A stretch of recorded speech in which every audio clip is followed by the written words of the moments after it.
Lake Nacimiento. We're gonna do an update. We're gonna film a lot of the recognizable structure so you can see what the water level is like now that it's 88%. And what was the lowest, like 16, 18? Last summer was 9%, 9 to 12, somewhere in between there. Yeah, so it's been pretty dramatic. Then we had last rain and it came up and it came to like 40. And then we swam all summer and it was like in that 35 range, you know, but I think by the end of summer and we were going into winter, we were down to like 22 or something. Yeah. So it's been low for a while now, and then after those January rains, end of December rains, it's come all the way back up to 88. So if you guys want to keep tabs of it, definitely check out 805 webcams. But anyway, Leroy. Yes. Tell us what just happened right now. What do you mean? Like the fish? Yeah. Oh, it's awesome. This is the first time I've ever been here. Bob and Edward brought me out here today at Nacimiento. I've always wanted to come out here because I heard about the white bass. And Edward caught the first one. Oh, there's a fish. Oh yeah, you got one. It's a white bass. Oh yeah. Oh yeah, one. White bass. So one of the side goals today is to get a white bass to do a fish print, and mission accomplished, guys. I got myself a white bass. This is a white bass. And actually here at Lake Nacimiento, they want you to get rid of these things. They actually want you to kill them. But I don't know if I have the heart just to kill fish and throw them back.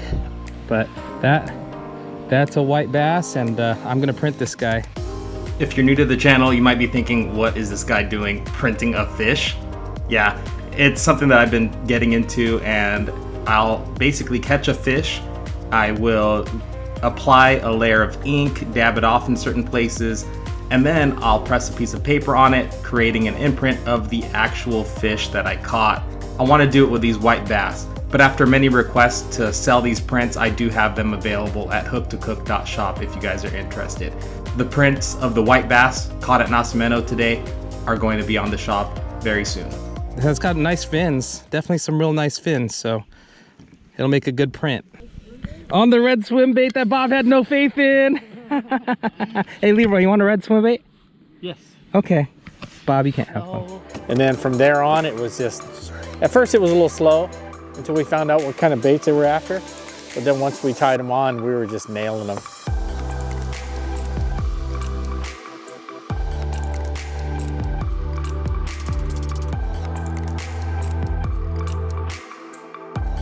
It's clearer back here, bro. So I sent the drone up to look around. I think we found us some clear water using technologies. Some guys will say it's cheating, but so is a rod and a reel if you're a caveman. You got 3? Oh, I only got 2. Oh, I've got 1. Yeah. Oh. You got 1? I got 1. Yep. No, on a rooster tail.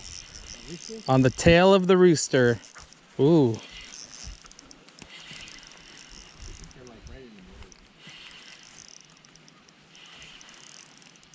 Here we go. I was burning that in pretty good too. Got one? Huh? They're in the middle right out here. Yeah.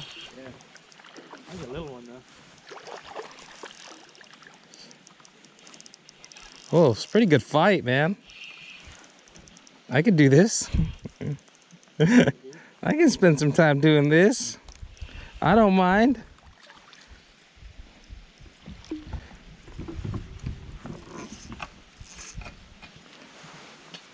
Come here, bud. Ooh, look at the tail on that one. First, small though. You don't want a small one, do you? Tail on. Oh, keep that one, yeah. Yeah. Perfect. Yeah. So these actually can breed with striped bass, and they create what are called wipers. White bass slash striper. Hybrids. Hybrids. Bob just said, man, it's a good thing you brought that drone because you helped find this cleaner water. Yeah, if you guys could see, this water is quite a bit clearer than what we were all up in earlier. And that's what this white bass was in. Man, that'll make a cool print for sure. Look at that belly on it. It does have a nice little belly. They do want you to remove these white bass because they're invasive. We did take some for the prints, but we've been letting some go because what are we going to do with them for, you know? But they are an invasive species here at Lake Nacimiento, and they want you to remove them from the lake. I think altogether we probably caught over what, 30? Something like that, Maybe. close to 30 of them. You know, we just catch and releasing. And because I heard they're not that great to eat, or you can't eat a lot of them because of the mercury, but serious, awesome fishing, man. Just one after another. That was, and you wouldn't believe it, but we were catching them with a rooster tail. And it's more like for trout, but we just nailed them. It was a blast. And we're still not done. Nope, we aren't done, so stay tuned. We're gonna fish some more. Hopefully get some spotties. Yeah, we need to go find more clean water. The lake is mudded up pretty good right now, so definitely finding cleaner water, which isn't really that clean, but cleaner than the mud line, you can find some fish. So we're gonna go out and search some more and see if we can find some more water like this.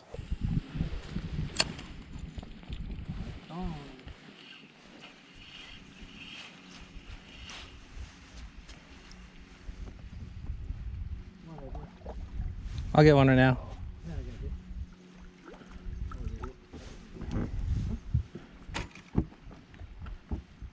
Man, we passed this spot earlier too. This is where I caught that first one. Yeah. We didn't have the right bait. Nope, till Leroy tied one on.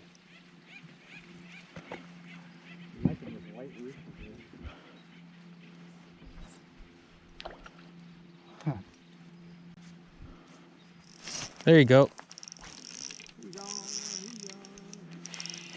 They don't really jump, huh? I haven't seen one jump yet. They're pretty aggressive.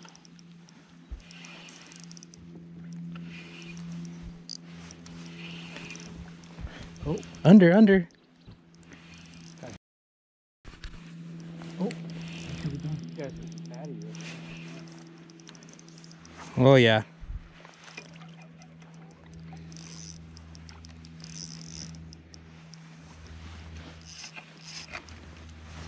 Cool.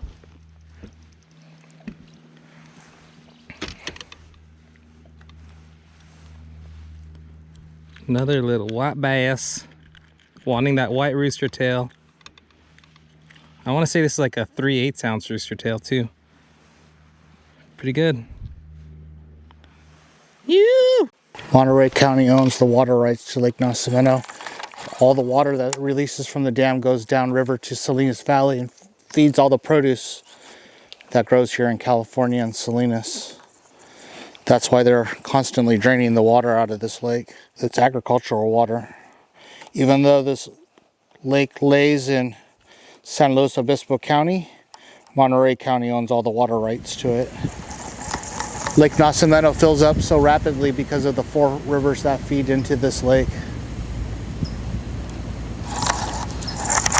Usually 1 inch of rain is 1 foot of water, but at Lake Nacimiento 1 inch of rain is 4 foot of water. We've done pretty good here. You know, sometimes doing this, flipping and targeting that bigger bite is pretty key, but in my past I have won tournaments here and doing the same thing that we're doing today. Looking for clean water when all the water's dirty everywhere. We need a big spot, buddy. It's time for a big spot. Body bad.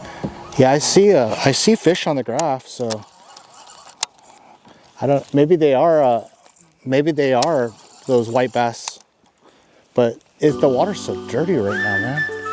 It's pretty awesome.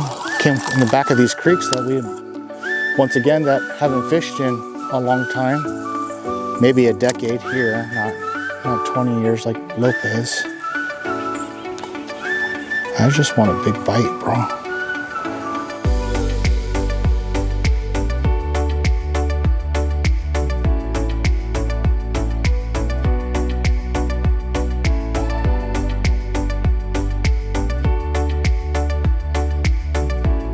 Yeah, so that stream is coming in right there, and then you can see there's like a clear outline right here. So this is where the milky water meets a lot clearer water. So we're gonna give that a good few casts.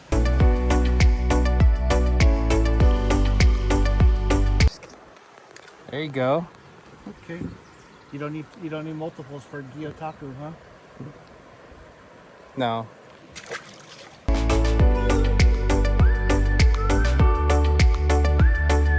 Bob's giving it one last shot to get a spotted bass. He sees him on the graph, and that's what we're trying to do. We got the white bass, but we need some spots, or at least a spot, to complete this really cool print. But we fished a good amount. What, like 6 hours now, Bob? Longer than that. Longer than that. Leroy's got his fill. What an awesome day. Thanks, Bob. Oh yeah, you're welcome. Feel a little defeated right now. I can't believe I can't catch a spotted bass, but we're gonna try to get one here for Edward. The last hoorah. This is kind of one of our spots, so maybe they're in tight. I don't know. We'll see. Yeah, we're finishing out by the dam. It's really cool to see the spillway, but like Bob said, this water goes to the Salinas Valley, and it just constantly comes out of here. And the last statistic that I saw to get it to the level that it is now, from the low of about 8 or 9% or 18% in that range, was 89 billion gallons of water. It's a big number. That's 89 billion. And like Leroy said, there's a ton of trash everywhere, so definitely be careful when you are on this lake. But if you guys are watching this, it's because you guys are interested in the lake level. So I hope you're excited, because this summer is gonna be spectacular. If you like spending time out on the lake, being able to swim and enjoy outdoor activities like fishing, then you guys should be excited. We're definitely gonna come back here before summer, but we'll hopefully get on a good bite with the spotted bass and the white bass. But hopefully we get to see Bob catch one more. But guys, thank you guys for sticking with us through this episode. It's a lot of work to make these two in terms of the editing. So if you guys enjoyed this and this is your first time here, definitely subscribe. And if you want to see our Lopez Lake update, I'll leave that right here. Say goodbye, boys. See you later.